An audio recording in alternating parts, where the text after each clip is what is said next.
Are Chinese students studying in the U.S. a national security risk? We want a list of those foreign students, and we'll find out whether or not they're okay. Donald Trump's position is that, yes, they may very well be a threat. We just want to check out the individual students. And that's true with all colleges. So here is the Trump administration's answer, at least for now, to this question. The U.S. State Department will work with the Department of Homeland Security to aggressively revoke visas for Chinese students, including those with connections to the Chinese Communist Party or studying in critical fields. Now, there are a couple ways you might interpret this. Maybe as a broad, discriminatory attack against an important source of outside knowledge, or as a legitimate attempt to protect American interests and national security. But either way, the very moment you dig beneath the surface, you realize there is no easy way to do what the government says it will do. And the stakes of even being seen to try put at risk more than half a century of conventional wisdom. Quite honestly, I've got no idea what he's talking about. Whether this will actually change the Chinese position, I think that's a curious question.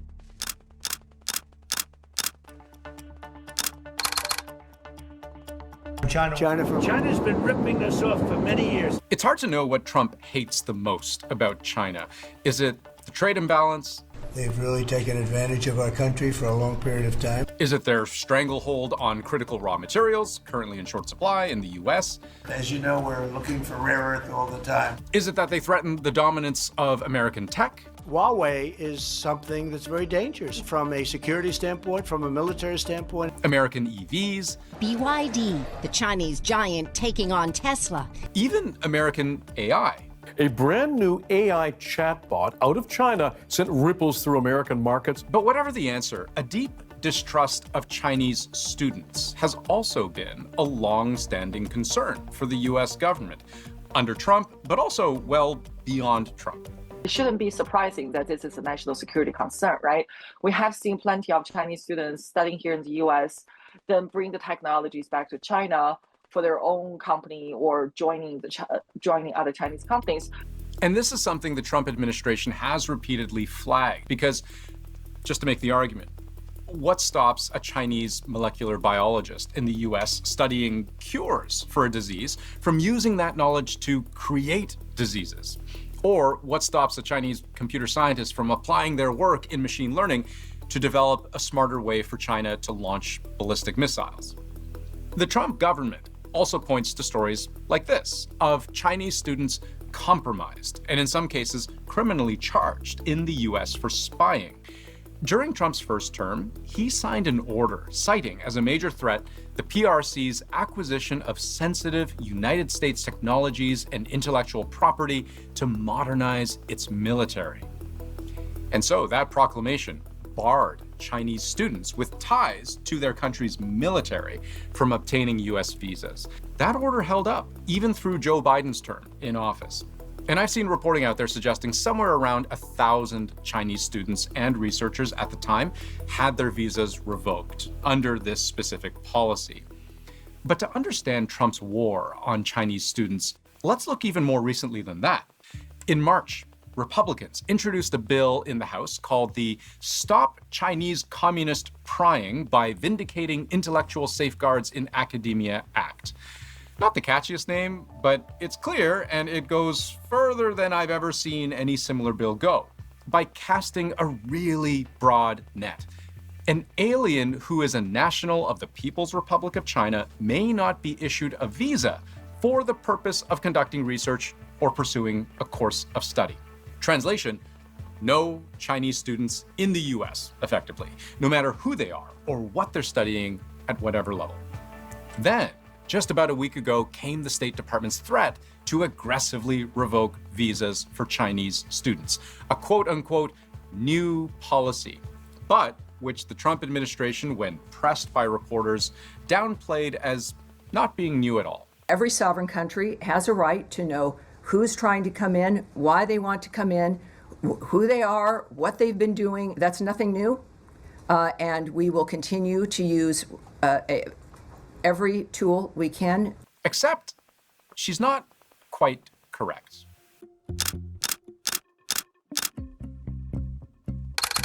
The experts we spoke to told us there is one big piece of what the State Department has announced that is new, and it's the specific mention of targeting those with connections to the Chinese Communist Party, i.e., the dominant political force in modern-day China for the last 75 years. Now, on the face of it, if the goal is to prevent Chinese espionage or intellectual property theft, maybe having ties to the Chinese government should be disqualifying, especially when you consider how many students from China with potential ties to the CCP come to the US to study each year. Here's the breakdown by country. India, the top source of foreign students to the US, but China close behind. And going back a quarter of a century, you can see how a new era of academic exchange has been taking root.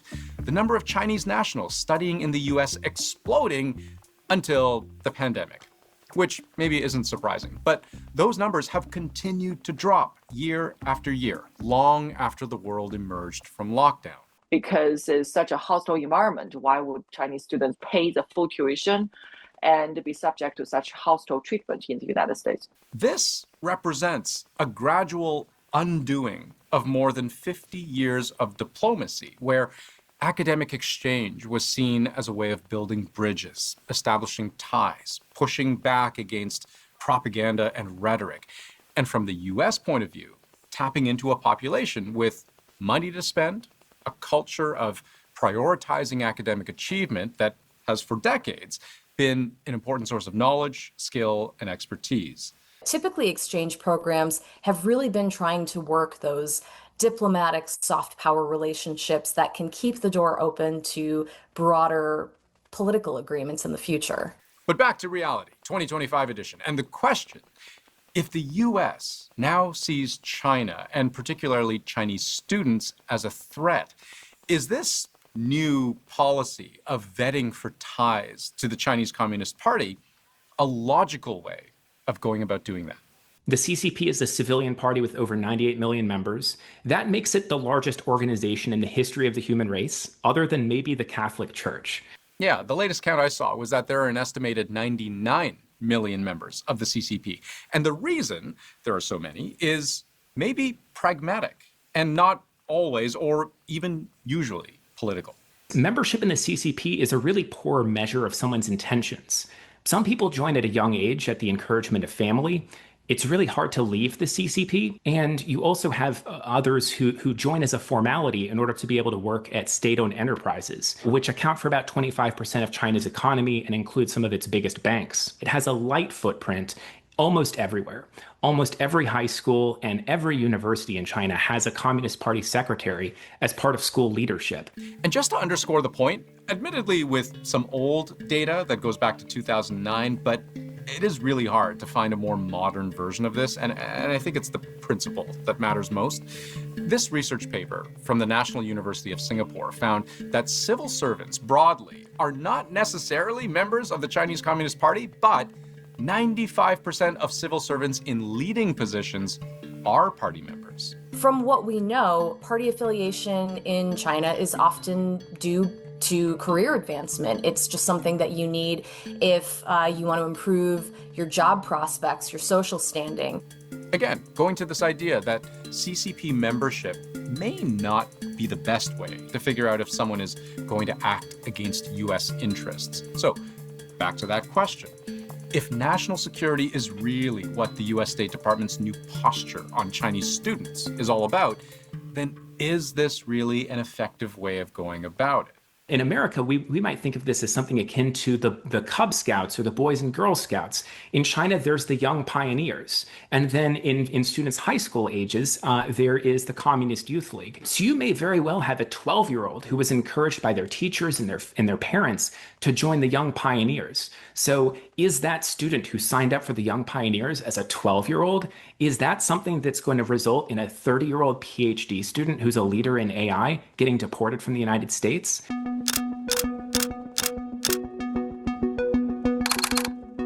It's important to mention there is already a standard set of security checks that all international students, including Chinese students, must go through to be able to study in the US.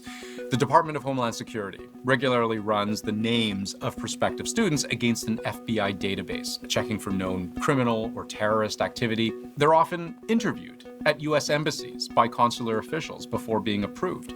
And for Chinese students in particular, it's been standard practice for years to vet social media accounts as well, checking for any ideological red flags. The U.S. has enhanced vetting already in place for internationals who pursue PhD and research track master's programs in critical fields through tools like the Visas Mantis and the Interagency Security Advisory Opinions.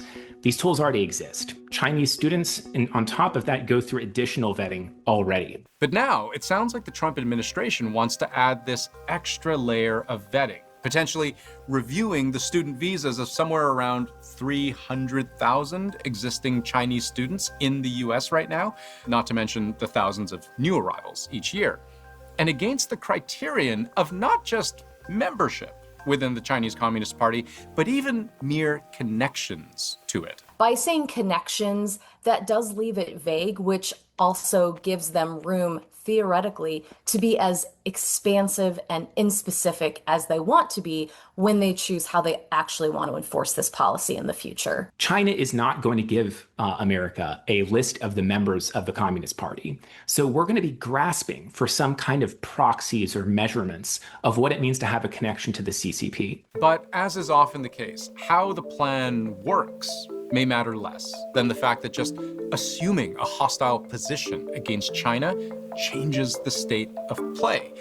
For Chinese nationals interested in coming to America, uncertainty is a deterrent. So no matter the intention, no matter the method, if at least part of the goal is simply to spurn China, maybe Trump can already say, mission accomplished. Temos aí a China com o Trump ali a tentar impedir com que os estudantes chineses continuem a ir para os Estados Unidos estudar. E estamos a falar que milhares, aliás, centenas de milhares de estudantes que vão para os Estados Unidos estudar. Os Estados Unidos formou milhões de chineses durante esses últimos 50 anos. E esses últimos 10 anos, então, foi um aumento assim brutal. Mas isso, acho que a tendência vai começar a baixar, porque os chineses agora estão a ter boas universidades, porque esses estudantes que foram estudar nos Estados Unidos regressaram à China, muitos regressaram à China, e eles agora, pronto, estão bem habilitados para poderem fazer um bom trabalho de ensino lá. E isso vai fazer com que as universidades chinesas comecem a criar mais estudantes de top e depois a levar também, trazer estudantes internacionais. Isso vai ser vantajoso para a China. Eu acho que a China já descolou dos Estados Unidos em todas as áreas. Em termos financeiros, já está independente. Em termos tecnológicos, já está independente, até já vai ultrapassar os Estados Unidos. Em termos de tudo, basicamente tudo. A China é o único país que eu posso dizer é totalmente independente. Não tem nada. Tens também a Rússia, que é totalmente independente. Mas eu acho que o mundo está a ir mesmo para esse lado, em que os países vão ser independentes, não precisam de outro para sobreviver, para estar bem. O que antigamente achávamos que é errado. Temos um mundo assim fechado, tipo países que se fecham porque achavam que se o país não fizer comércio com os outros, isso pode trazer guerras. Mas com a tecnologia estamos a ver que não. Quanto mais o país for independente, melhor é para toda a gente. Porque a pobreza é que traz a guerra. Então, vamos ver o que é que vai acontecer nesses próximos anos, em que a China vai começar a ter as universidades do topo dentro da China, em que muitos já não vão ir para fora, porque tem todas as melhores universidades lá. E os Estados Unidos, pronto, também os Estados Unidos perdem, porque esses estudantes que vão estudar para os Estados Unidos não vão estudar de graça. Então, aquilo é umas finanças que move, às vezes, as universidades norte-americanas são as universidades mais ricas do mundo, com bilhões e bilhões e bilhões. E só o dinheiro que entra lá por estudantes é um absurdo. Tipo, a maioria desses tops universidades dos Estados Unidos são mais ricos do que muitos países aí do terceiro mundo. Tipo, é incrível. As coisas estão mudando, mas vamos ver aí como é que isso vai correr. Então, para quem está aí a ver, esse é o início aqui de uma nova etapa do Latin Media. Subscreve no canal, temos sempre documentários, notícias e eu tento dar a minha opinião, comentar a minha visão do que eu vejo. Estamos juntos.